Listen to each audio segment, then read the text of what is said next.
Good afternoon, everybody. Thank you for joining me today for Hallway Conference. We had some technical difficulties using our podcasting platform, Riverside, so we moved over to Teams. And with me today is Taylor Lakhryst.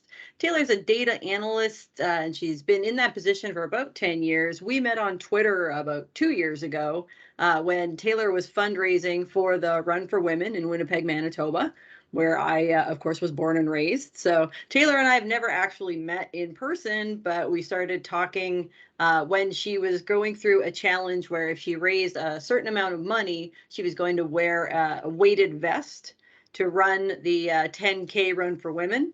And then once she hit that goal, she decided she would double the weight if she could double the goal. And somebody made that happen. Mostly because I like to torture people, but it was a really great way to get to know somebody. So Taylor, please tell us a little bit about yourself. Thank you for joining us today. I know this is a really kind of challenging and sensitive topic, and it's been something that I've been talking about with my guests on Hallway Conference for a bit. How do we make conferences more inclusive for everyone? So tell us more about you. Yeah, for sure. Well, first, thanks for the opportunity. My name's Taylor, and like we mentioned earlier, I'm from Winnipeg, Manitoba, Treaty 1 territory. I use she, her pronouns. As you mentioned, I'm a data analyst full-time, and I'm an advocate for trans rights fuller-time. And yeah, no, it's Why? on. Well, I live the life 24/7 and kind of have no choice. Anecdotally, I had a conversation with a friend not too long ago, and we were talking about the political side of being a trans individual, and we're both agreeing that if people stop making it such a political topic, then it wouldn't be a political issue, right? So, kind of have no choice but to live the life, and fortunately, I also get paid on the side by my employer.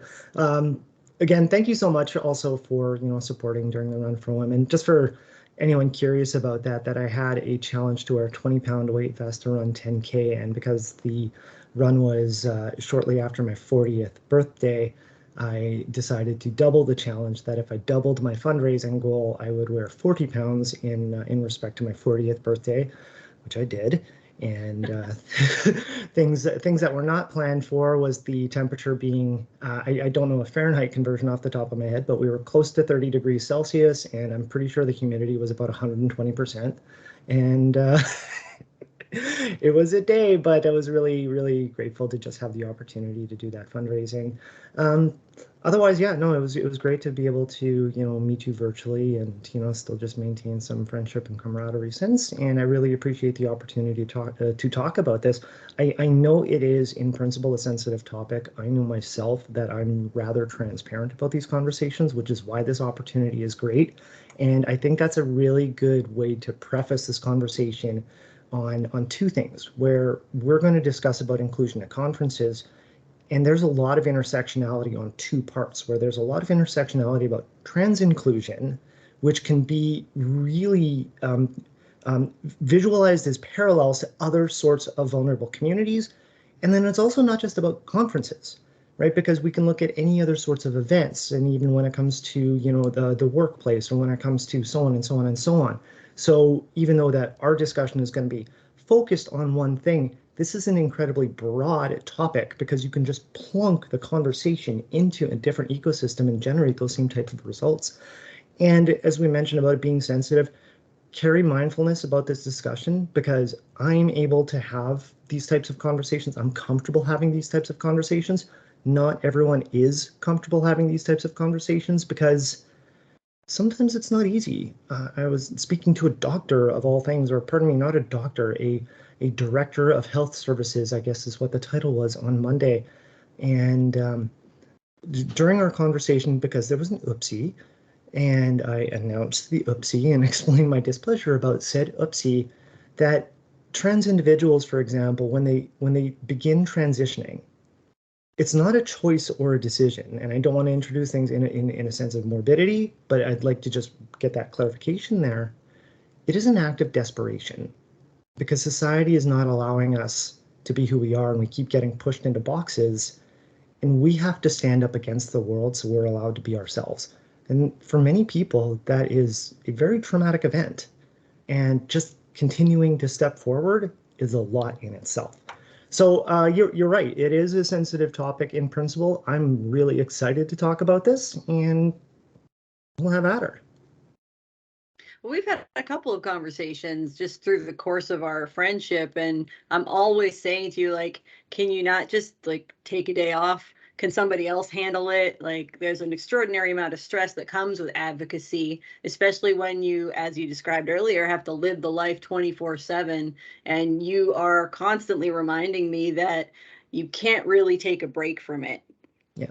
Yeah, So, and you're right and I'm right both at the same time, because it absolutely is important to recognize, when to take your space and just and kind of hit the brakes a little bit, because if you allow yourself to just like just decompose, right? Just because you're not able to handle the pressures and so on, nothing you do going forward is going to be effective. And that's everything in life, right? If you're stressing out, chill out type of thing.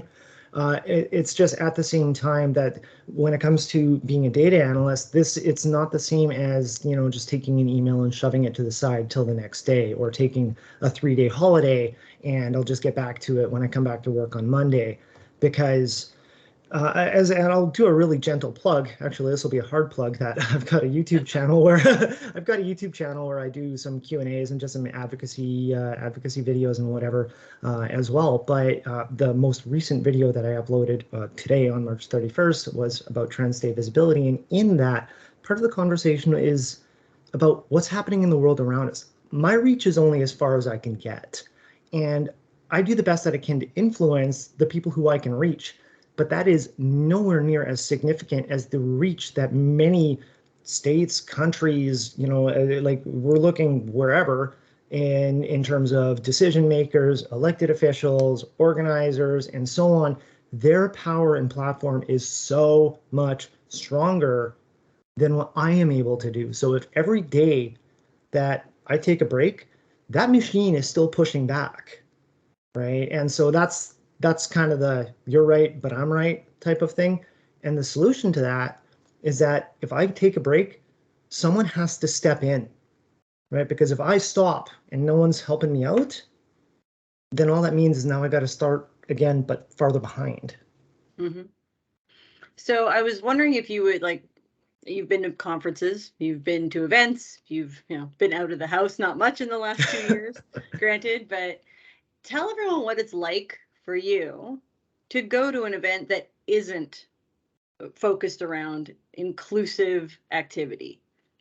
I think it's pretty telling, as is the first thing that I can see. It's really easy from my own perspective to recognize events, conferences, and so on that are making it clear that it is inclusive, where other events might be inclusive just by happenstance, perhaps coincidence, perhaps luck, but it's not promoted or like it just doesn't come across as, hey, if you're not one of us, you're still good, right? That I think that's one of the most important things to take away when it comes to going to events. The first So if I thing, can paraphrase really yep, quickly, inclusion begins at registration or at invitation or at promotion of the yes, event and yep, not on site. that's 100%. I'm fortunate to be in a place in my life where I'll walk into an event and say, you got to figure out how to handle me. Right. And I don't mean to come across that in a malicious sort of way, but that's like I just like everyone else who owns their space without even recognizing that they own their space because they have it. I also own my space, except I come at a lot of controversy for having any space. And so I'm proud to have my space, and I'll take my space as I have a right to having it. I can do that. Not everyone can do that. So being able to even just get a promotion or an advertisement or something, and even already out of the gate suggest that it is an inclusive event, is giving an opportunity for people to not have to establish that. All right, how secure do I have to feel to show up to this fill in the blank, to the grocery store? Right? All things considered, what makes it any different than going to the grocery store? Life's little pleasures to go buy some milk without the idea of getting assaulted. That's a hard reality. And it's easy to translate that same sort of concept to things like events. Let it be known that people are welcome.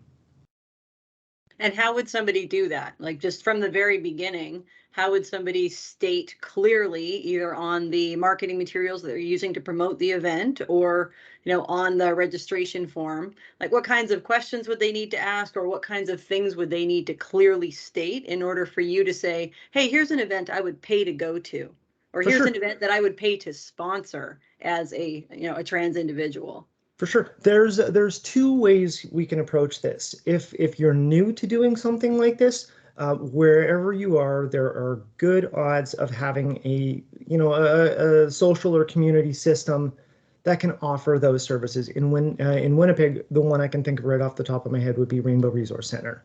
That if you're new to creating events and you want to create a safe and inclusive event, feel free to reach out to a place like Rainbow and say, I'd like to do this. Can you help provide me some resources? So I don't want to deflect, but that's more along something that's actionable. Instead of hitting Google and typing in how to make an inclusive event, which is incredibly valid for the record. But now to get into the actual itemized things, as you mentioned, say it's an inclusive event, right? The first thing to do is make it clear instead of providing like this gray area where I still need to interpret if you're saying the things that I think you're trying to suggest. So you promote it as an inclusive event because two things happen. One, you're making it clear. And then two, in fairness, I get to hold you accountable if it's not an inclusive event. That's not necessarily a bad thing. It could turn into a coaching opportunity, of course. But it at least shows me that, oh, okay, you're making it clear that you want to have as many people as possible feel welcome to show up at the event. I think that is the easiest way just to start. When it comes to language and so on, it depends on the event, right? It depends on where you are, depends on demographic. There's a lot of things because when it comes to marketing, you don't want to oversaturate your information too. So you want to make sure to be as clear and concise as you can, but also not shy away from being what's verbose, I suppose, is where I'm trying to say it, right? Like it's weird. Be concise, but say everything you possibly can. because that's inclusion too. It's funny. Another gentle plug in this case because I'm not done editing and uploading yet, but there is a series that I'm going to be putting on my YouTube channel that is actually about accessibility in events and accessibility in sports. And as we mentioned earlier, it's a very translatable conversation. And in this case, when it comes to just creating sports-based events with accessibilities, like needs for accessibility, like a lot of those things become the exact same values when it comes to including trans individuals or people of color or so on, right? That language is so parallel, and it's easy to just take that checklist and start checking the list. So there are experts that you can consult with to create an inclusive event. Absolutely. Here. So before you go off all half-cocked trying to make an event inclusive, perhaps including people who can explain to you exactly how you could do that instead of trial and erroring it and unfortunately making people potentially uncomfortable or feeling unwelcome because you tried and you failed. Yes, and like a failure, we don't want to look as a hard word. I look at failure as if I told you, hey Carrie, you promoted this as an inclusive event and you really hit all the marks here. There was a huge opportunity here. And then you went, yeah, well, that's a failure. Right? To be like, okay, how do we do it better next time? Turns it into a coaching opportunity. I know we're looking at it like, kind of patting everyone on the head about it. My mindset behind things as well, though, is full understanding of you don't know what you don't know. And if you don't know that you're causing harm, it's also not really right to be vilified for being harmful. However, if you know what the right thing is to do, and then you reject that idea, even if it's that for one person, you are now being harmful. And I think that's a really easy way to look at it. As you said as well, that there's experts out there, and if not experts, people with lived experience, Hmm. because there's no perfect language, right? There's no values that will meet every single person, except validating and accepting who they are, right? That's a value that everybody wants, and it doesn't matter what walk of life you're from, right? But there's absolutely some, this is, good for 99.5% of individuals out there. So this, we can call this a best practice sort of thing. And what you can also get from speaking to individuals who have that background, especially if this is your first time creating events like that, is at least how I have it sketched in my head. What do you envision as an inclusive event? You tell me what you were, here's what inclusion is to you. And then I say, did you think about this? Did you think about, these types of individuals' needs? Did you think about this class of individual? Did you think about these needs, these values, these wants, these et ceteras? Because those also count as being inclusive as well, too. Um, I think that's one of the best and first places to start. But the X factor out of everything is do something. Do something. Anything. Because not doing anything is doesn't even give an opportunity for a coaching opportunity. So most events in my industry are planned years in advance. So venues have already been selected. They've made 10-year commitments or 5-year commitments to the same hotel chain, if not the exact same hotel premise. So let's say, for example, we've got an event that's been going on for years and they can't change locations because they're in a contract, right? They're gonna be stuck here. How do they go about, instead of, like, obviously the best case scenario here would be choosing a venue that was already well suited for an inclusive event, but if you're stuck with the venue that you have and you've inherited this problem from the person that signed the contract 5 years ago, Yep. what do you do as an event organizer to make the best of that situation? So you've got what you've got. How do you now create, like, you're in a normal hotel that isn't necessarily built in the last 3 years, where you've got, for example, restrooms that everyone's going to feel comfortable using, Yep. right? How does an event organizer adapt to being They inclusive? oh, go ahead. So for them to be inclusive, first keep what you're saying available, because there's a good chance you're going to be questioned or challenged as to why this location was asked. What I would also do is spend time to speak with whomever is making those arrangements going forward. If you're going to end up having to renegotiate any contracts or whatever, you can tell them that we're interested in having more inclusive events going forward. And unless your facility updates this, that, and the other thing, we're going to have to start looking at another place. And then now that gives them incentive as well to want to improve their organization too. There's no loss to being as accommodating as possible. Otherwise, it depends, of course, on the facility, and it depends on how public, I suppose, a lot of the facilities would be. As you mentioned, with a hotel, you would certainly have to discuss with hotel, the management, for example, if you can cordon off, use bathrooms for an example, if you can section off an area where these bathrooms will only be for this event, and these bathrooms will then be, either accommodated as gender neutral, or you have signage for these bathrooms like expressing inclusion and make it clear. And of course, the hotel staff also has to be on board with that, because what you don't want is the hotel staff to be like, yeah, they're just making a mess of things, and all of a sudden you're looking more to be like the bad people, when what you're trying to do is host a more inclusive event as accommodating as possible without essentially putting a wrecking ball into a building, right? um, I think that just involves like a two-way conversation on the admin level. Like it can't be a conversation that involves any patrons, that's for sure. Mhm. But just make it clear that this event is intended to be inclusive. We pretty much have no choice to be here. It's our responsibility to be inclusive, and it's your responsibility to be inclusive too. So what are we doing? So how would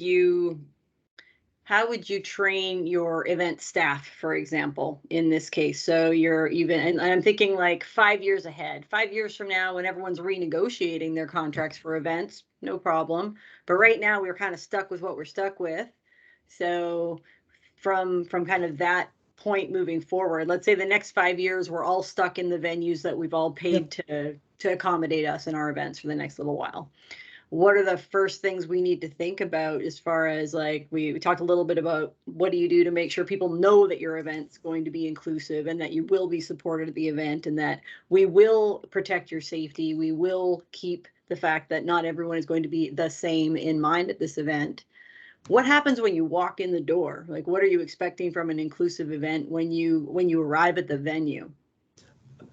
Honest answer, I'm super skeptical, right? Like I wish I can be like, I'm expecting this and that.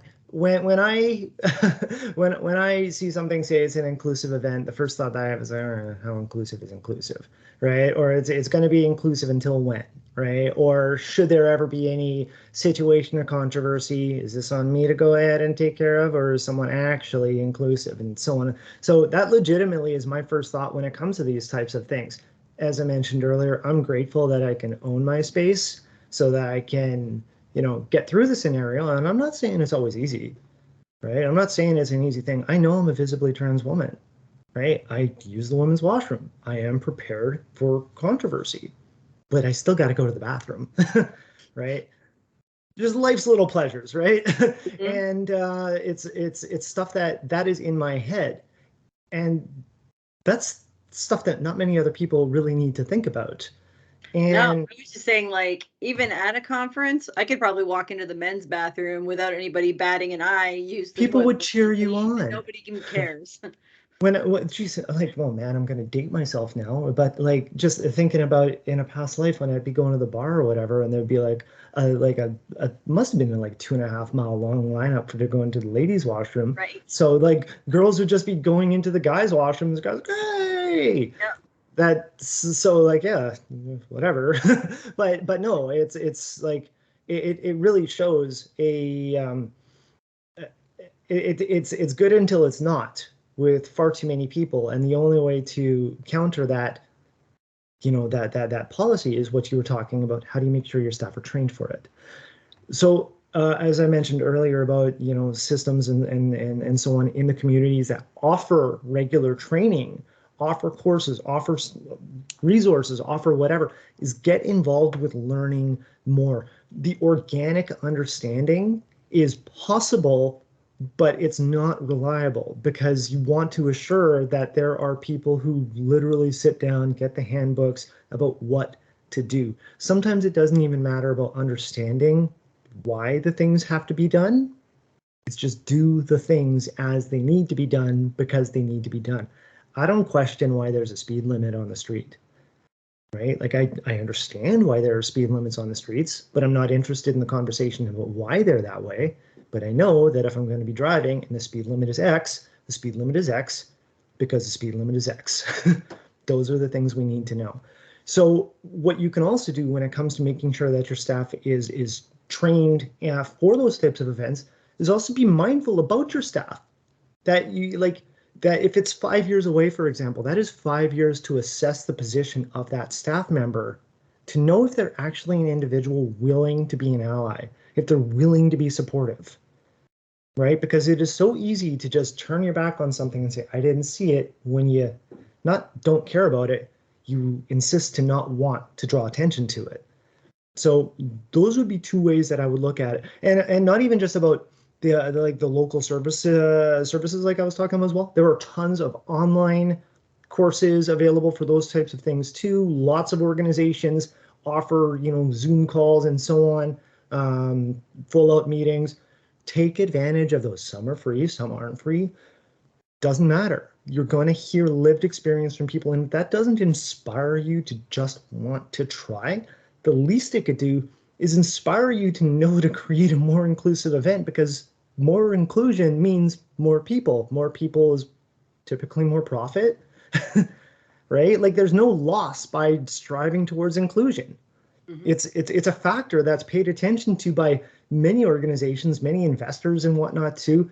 Like we can go ahead and look at corporate social responsibilities as internal values because you want to prop yourself up as doing the right thing.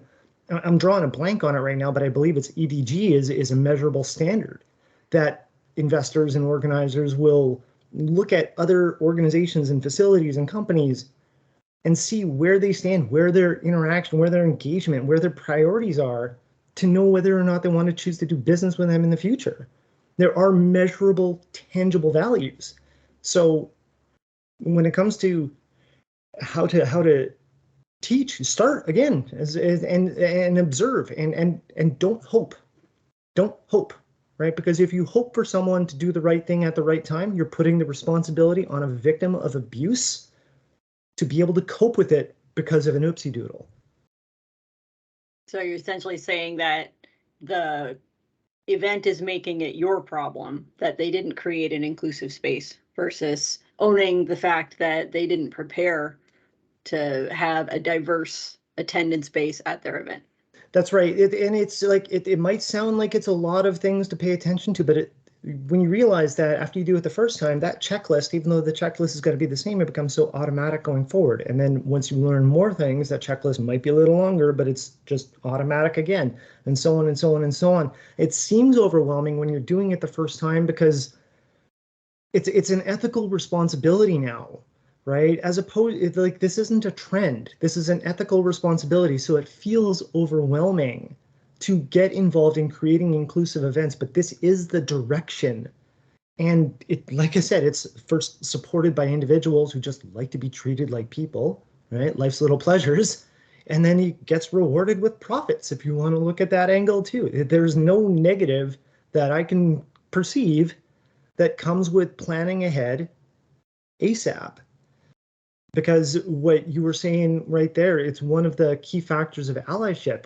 Allyship is like allies must educate themselves, not learn from the stories from people from vulnerable communities. And I know that sounds kind of hypocritical being here, let me teach you how to whatever. But but this is also your step. You want to learn more. I'm willing to share my lived experience, but it's not my responsibility to create time out of my day so that you can listen, right? I'm allowing myself to be a resource because I want my lived experience to, help communicate things in a way that might be relatable. But at the end of the day, that's on you to want to do better now, not me to convince you to do better yesterday. I've been learning that as like as a cisgendered white woman, I've been trying to become an ally. So at the beginning, I was asking people a lot of questions that maybe weren't like thoughtful or appropriate. And I have, for example, I have a Black friend who's just like, Carrie, just Google. Like, can you please Google before you ask me a question, right? I'm not your token Black friend, Yeah. right? Like, you owe me an intelligent question, a well-researched question. And I don't mind educating you and I don't mind educating other people, but it's exhausting to be the person that people come to with questions that you could find answers for if you read a book, if you went online. So our deal now is, as long as I have researched what I am going to ask her, and she was fabulous through History Month, just sending me like TikToks and all kinds of educational resources. And I really appreciated that because there's a ton of things that we just aren't learning and didn't learn. And it really opened my eyes, not just to like the comfort that I experience in environments, right? I can pretty much go anywhere. Yeah. I can be pretty certain that someone's going to be able to handle my hair the way I want, right? Like, pretty certain that I'm going to be safe in an environment of my peers, that I'll be able to immediately find someone who looks like me to talk to, right? I'll be able to find a restroom that's appropriate. I'm not going to be, maybe I get harassed, but that's an example. Like, everybody runs into that from time to time in their lives, which is unfortunate. Yeah. But I didn't mean to shrug, but that's so unfortunately common. I know it's not. I don't know. Allyship is hard, and learning is important. And as you go, you make mistakes, and I've made a ton of them. And that's just one example of how I failed at being an ally when I thought that I was trying to be helpful. Right? Like, what I was doing was re-traumatizing somebody, making them relive an experience over and over again that was uncomfortable and painful for them. And that's not fair either. So coming up to people and asking them questions about their lived experience isn't always a kind way to be an ally.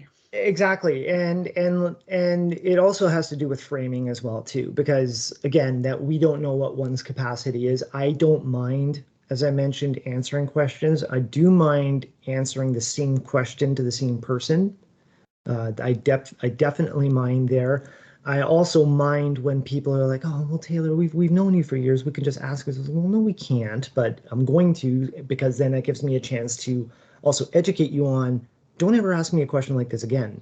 Because, right? Like it's like just because you can ask the question doesn't mean that it's the right space to do it. You don't know the effect that it's causing an individual. And it doesn't matter if it's a trans individual, it doesn't matter if it's a person of color, it doesn't matter if it's a person with a disability.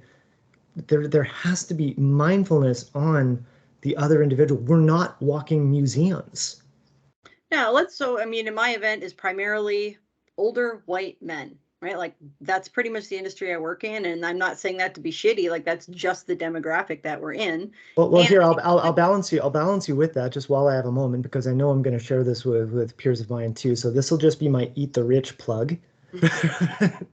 So as you were, but no, in seriousness, no, I totally understand the demographic about that, and that's why I'm happy to have this well, what I'm conversation to wondering is, speak with that so demographic.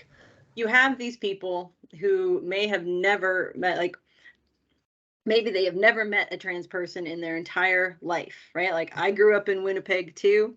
I grew up in Brandon, actually, which is 2 hours outside of Winnipeg, and Yeah, there's not a lot of diversity in Brandon, Manitoba. And there's lots of small towns in the US where there is zero diversity as well. yeah. So you come into an event and you encounter a trans individual for the first time. How can, like, I can imagine it would be uncomfortable for both parties, not know, like, how do you break the ice? How do you welcome someone into a space? Honestly, look past what you like. Let's put it this way. I'll just maybe this will be the aha moment. How do you know that person's trans? Right? Like that's kind of it. What is giving like what is it about that individual that is giving you this notion that they are trans? And then throw it out. Right? Whatever judgment you're creating to have this concept that this must be a trans individual, unless that person is wearing a badge saying, "Hi, my name is Taylor. I am a trans advocate. My pronouns are she, her." Yes, trans advocate in this case as a trans woman with lived experience. Unless That that, name tag's getting really long. yes, and trust me, if you're staring and be like, "Hey, hey," right? You'd barely be getting halfway through of understanding who I am. I'm like, "Hey, I paid for these for eyes up here, right? Come on." But like, unless there is a deliberate explanation that yes, I am a trans individual, whatever predisposition you have that that person is a trans person, throw it out, because that's on you, not on them. And so how do you approach that person? Just the same as you would any other peer. "Hi, my name is Doug, and you are?" That's how it goes, right? Like the first conversation doesn't need to be, "So, what bathroom are you going to be using at lunch?" Well, neither now. I'm going Thanks to for ask asking. everybody that question at the conference I go to. Just get just do a checklist, and like you'll be like, "Well, the men's obviously, right?" And then just see how many of these you're going to end up getting. But that's it. Is when you're saying is like you're seeing a trans person for the first time. How do you know?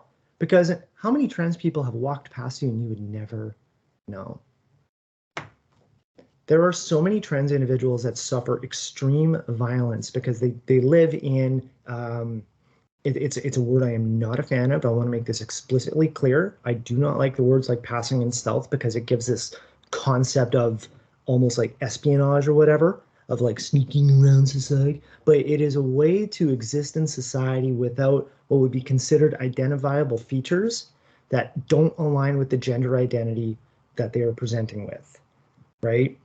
So if they're able to pass or be in stealth, and then it is found out that those trans individuals are trans because of reasons that weren't known otherwise, so many of those individuals suffer such extreme violence, actually get supported by some laws, just for the record, for that violence, but that's another story.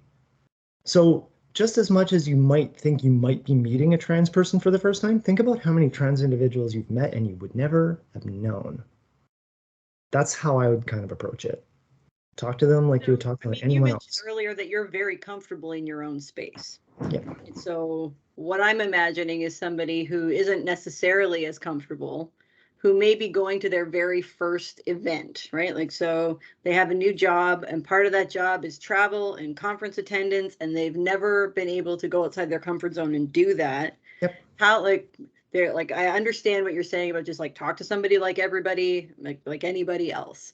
That's kind of it What's your though. advice to somebody like how would somebody get more comfortable owning their space?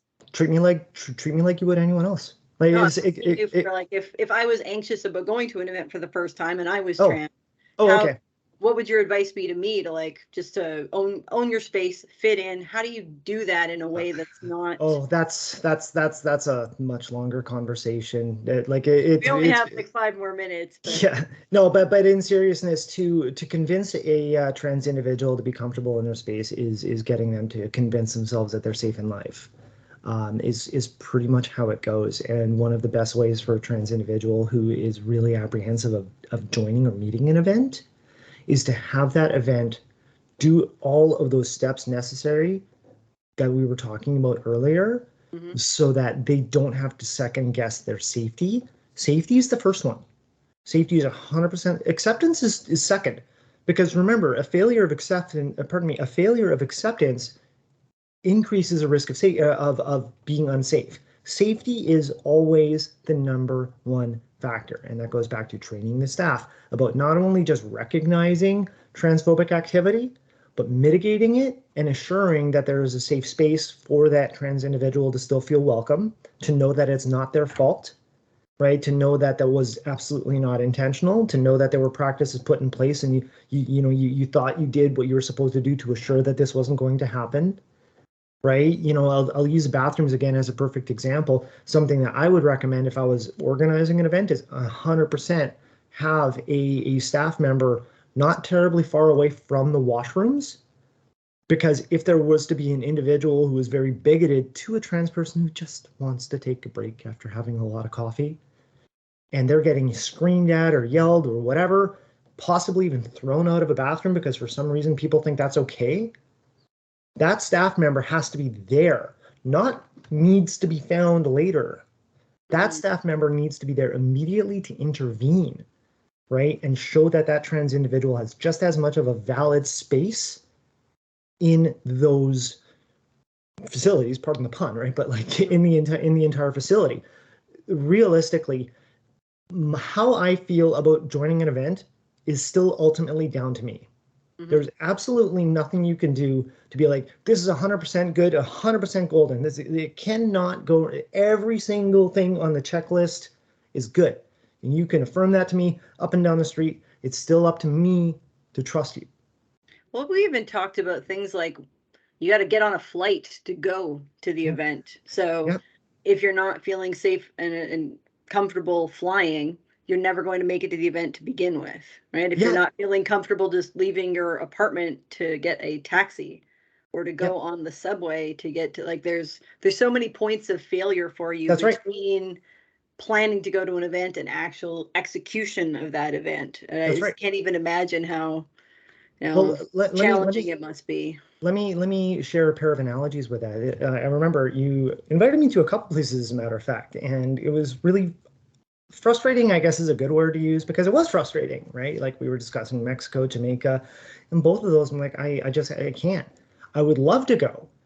The challenge with that is if I was to just get like just parachuted and land on the sand, everything mostly would be okay. However, if we're going to any location, it doesn't matter if it's a different country or whatever, but if we're going to a location that is not inherently inclusive, should there be an emergency for whatever reason, then that still becomes my problem, right? Like I fully acknowledge that COVID is still a thing, and so even if I was in a resort, for example, which typically you would presume would be inclusive, hopefully, but nonetheless, if I got sick and I needed medical attention, but the state, the country, the wherever, their systems are not accepting, or inclusive of trans individuals, I am now at the mercy of the healthcare system to treat me with dignity and respect.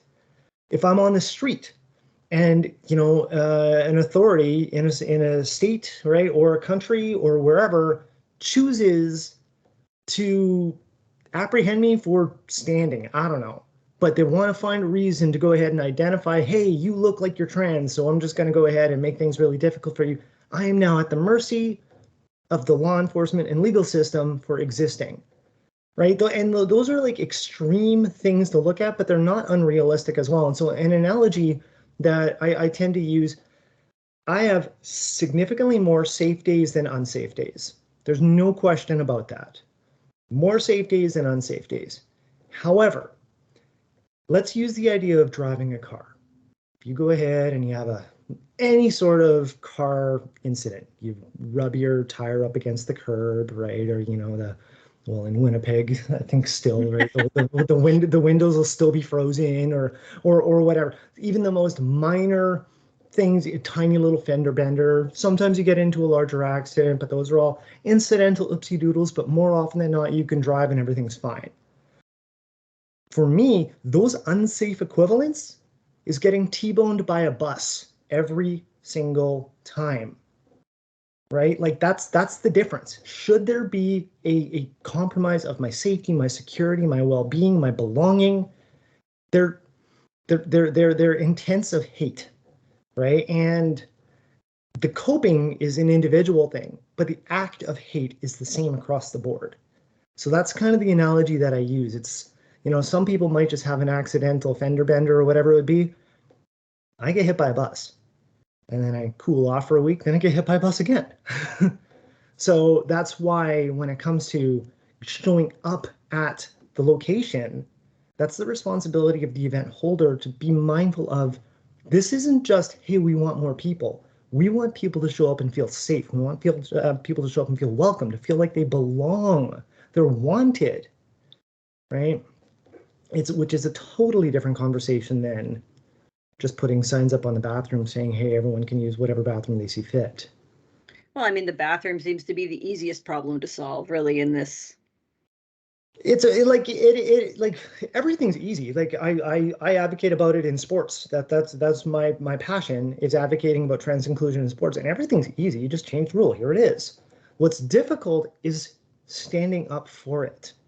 Right? That's the difficult part. And it doesn't matter what policy it is, because you're going to have people who feel it's their space to argue with it. You're going to have people who find that they have the space to believe that you're wrong, blah, blah, blah, et cetera, et cetera. And it's the resilience of the event organizers to deal with it, right? That is the most difficult part. And more often than not, people don't do those things because they just don't want to deal with the squawking, right? The easy thing to do is just do it, right? That's as easy as it gets. And it can be for anything. You can invite, so many different presenters. You can invite so many different planners. You can invite so many different clients. You can invite so many different patrons. You can have so many different presenters. I said presenters already. Those are all easy things to do. Dealing with people complaining about it is the tough part. And then dealing with people who get violent about it is the scary part. But that comes with creating an inclusive event, and that's not on the responsibility of an attendee to have to deal with. I learn so much every time we talk, and I'm so grateful that you are, patient with me and willing to share with other people that, are again trying to be allies and kind of stumbling a little along the way, because we've never had to experience life the way that you're experiencing it. So it's hard to even comprehend it. It's When we were talking about going on vacation and you were explaining what vacation would be like for you, I thought, well, no, that's not relaxing at all, and I wouldn't do that, nor would I want to inflict that on someone, because I remember thinking like, no, come on, you could yeah, go. trust me, I wanted to. No, we'll go to Puerto Vallarta. It's fine there. It's gonna be. Trust me, I wanted to. But I didn't think about the potential challenges that came with healthcare or anything, where I just kind of think like, well, you're a very strong person, but you're right. It's not your job to be strong. Yeah, and I appreciate all of those points. And what I want to put this as well. It's not like I want to make sure this is clear for everyone listening right now. It's not like I live in red alert. I do not live in fear. I fully acknowledge the consequence of hate in our society, is what I'm saying. I acknowledge the reality, the non-zero, and at this point, escalating probability of being a victim of violent assault. I acknowledge that. I'm not afraid of going to the store, right? So it's those types of things where when it comes to going to Puerto Vallarta, I could have, but in my head, I'm like, if things went really sour, it's not going to be stubbing my toe. It's just going to get really bad, and this is just something. It's just the pretty much the ROI. It's not worth it, right? Like it's just the effort to No, put and I into think it. It's about just not that. worth I it. think like, so inviting somebody to an event that isn't inclusive is the equivalent of me inviting you to Puerto Vallarta without any consideration as to how you're going to experience the And entire that's duration of the that's journey from exactly the it. beginning to the end, not just the fun parts on the beach, but Yeah, yeah. just getting there to begin with. Yeah, what happens if I show up to the airport and let's put it this way, my passport and my driver's license and my birth certificate, they all have an X on it. And I actually used an X on it to challenge sports policies, but that's aside from the story. Not every country is actually Mexico just recently if I remember correctly, started adopting the usage of an X designation on passports. But that was really recently. So before then, I would have been completely grilled as to what does this X mean and so on and so on and so on and so on. And that's again, I can point to states that are like that. I can just point to states that aren't like that, but they still act like that. Like these are realities where it's more than just the event. It's life, and it's really difficult to say like, well, just think about everything, because a lot of the decision makers don't have any responsibility to think about anything because they're never experiencing those obstacles, those challenges, or those thoughts. That's why I have that open-mindedness to the you don't know what you don't know sort of thing. But I've got a very firm boundary on when I tell you that here's a learning opportunity and you're refusing to acknowledge it.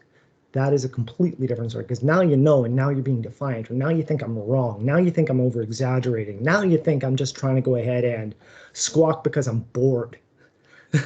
Right? To the same person, right, that says take a break. Yeah, that's right, because I'm so lazy and bored. I just want to yell at the world. That's all I'm trying to do, right? I've got nothing better to do than just yell, right? Like it's it's those types of things that I'm not going to ever say to someone, hey, when you wake up, think about everything that you're doing and then process it and then translate that into a more inclusive space. That's asking for a lot. And it's pretty much just an infinite amount of variables at that point. But when you wake up, ask yourself, what can you do to assure that everyone is able to wake up with that same sort of convenience, the comfort? How can people go to work and do that? How can people pick up the phone and appreciate who they're talking to? How many people can go ahead and get a response to an email, right? All of those little things that we all take for granted. Just take half a second and wonder why it came so easy, and what can you do to assure that everyone else has it just as easy too.